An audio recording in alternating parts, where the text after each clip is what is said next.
જૂનાગઢમાં પૂર્વ ધારાસભ્ય ભૂપત ભાયાણીનું નિવેદન. ગઈકાલે માનનીય ચૂંટણી પંચ દ્વારા ચૂંટણીની જાહેરાતો કરવામાં આવેલી છે. ચૂંટણીની તારીખોની પણ જાહેરાતો કરવામાં આવી છે, પરંતુ વિસાવદર વિધાનસભાની જાહેરાત એમાં થઈ શકેલ નથી. તો માનનીય ચૂંટણી પંચનો જે કાંઈ નિર્ણય છે એ નિર્ણયને હું સન્માન કરું છું અને એવા ભારતીય જનતા પાર્ટીના પ્રયાસો રહેશે કે નિયત સમયે જ ચૂંટણી થાય.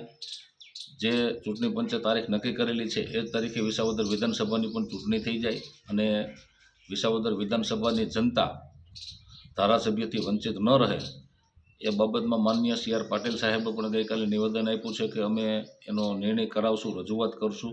તો આવનારા દિવસોમાં નિયત સમયે ચૂંટણી થાય એવો ભારતીય જનતા પાર્ટીનો પ્રયાસ રહેશે. પરંતુ હાઈકોર્ટનું અને માન્ય ચૂંટણી પંચનું, નામદાર હાઈકોર્ટનું જે કાંઈ નિર્ણય હશે એ નિર્ણયનું અમે સન્માન કરશું. વંદે માતરમ. ભારત માતા કી જય.